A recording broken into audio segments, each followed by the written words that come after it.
A misbehaving member of a family is just a symptom of a sick family. Do we have a model of a true family today? But why does the church propose to us to reflect on the family on this Sunday? There are two reasons. One, a family is a holy institution that reflects God's love towards us. And secondly, it is in the family that one begins to learn and acquire some values that are useful in life. To begin with, let us summarize the relevance of the readings today. The first reading highlights the responsibilities of children in the family, that is basically to obey their parents. The second reading gives us a secret of harmony in the family, and that is love. The gospel passage of today gives us a true model of a good and holy family, which is the family of Joseph, Mary, and Jesus. Before we talk about how they presented Jesus in the temple, let us look at the Jewish traditions and customs as regards major feasts.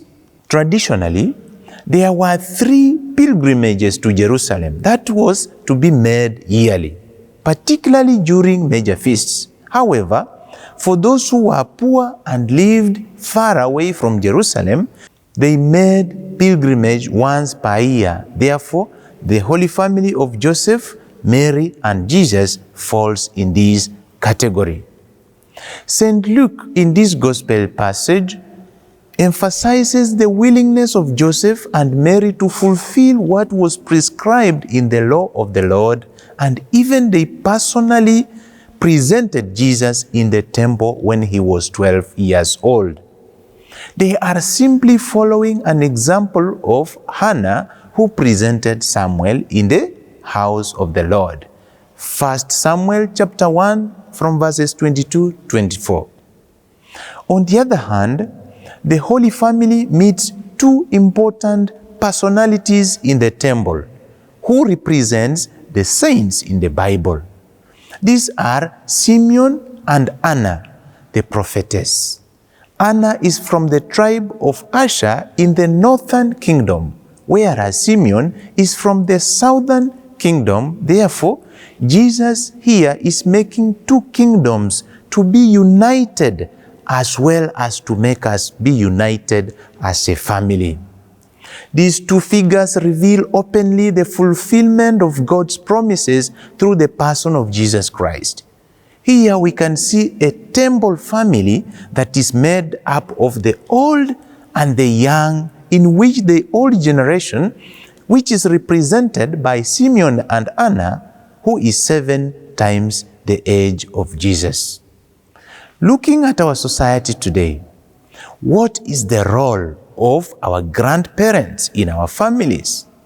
Is there harmony between the young and the old in our society today?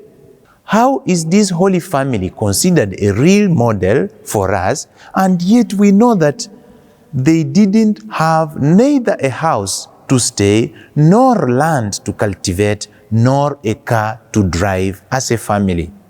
They qualify to be real models because they are rich in human values such as kindness, compassion, forgiveness, and love for both God and humanity. And that is what exactly makes a family to coexist in peace and also function normally. From these readings, we can say that a family of today is invited to have the following 2 characteristics. 1, the relationship in the family is to be based on real love. First, in the First Testament, we find the history of Jacob, who lived with his uncle Laban. When Jacob wanted to marry Rachel, he worked for 7 years, but he was given to marry Leah instead of Rachel. Again, Jacob had to work for another 7 years in order to get married to Rachel. Therefore, in total, Jacob worked for 14 years to get married to Rachel. Indeed, it goes without saying that real love propelled Jacob to be patient and get married to Rahel after 14 years. The Holy Family that we celebrate today was basically operational because of real love and trust in God. And again, worth noting is that it is not material riches that count in families, but they are just means to a better way of living and serving God. Therefore, let us be rich in human values. May God give us grace to have this authentic love in our families today. Second, a family should have a real model to look up to. In order for the family to stay in love, peace, unity, and to be encouraged, there is a great need for a point of reference. That is why the church proposes to us a model of the Holy Family as the point of reference and imitation.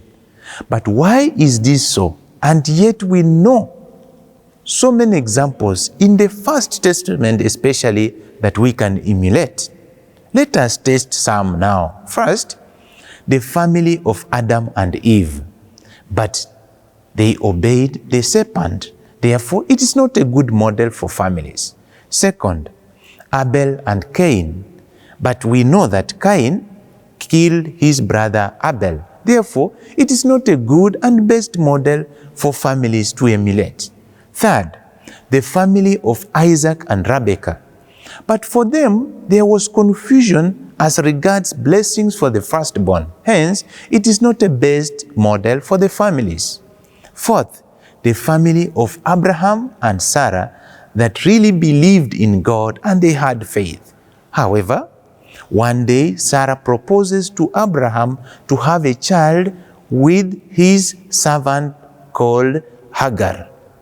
Even worse than that, when there was drought and famine, Abraham and Sarah went to Egypt, and Abraham tells Sarah to tell the people in Egypt that he is his brother, so that they may not kill him. Here we see again Abraham telling lies. Hence, it is not a best model for the family to emulate today. Finally, we can draw the conclusion and say that only the Holy Family of Joseph, Mary, and Jesus is the best and real model for all families to imitate because it is based on love and faith in God at all times. Let us imitate the life of this Holy Family because there is no family on this earth that has succeeded without prayers and forgiveness. Another crucial thing is that the family is the first school where one learns human values and experiences love and care. Let us take care of this important institution in our society today.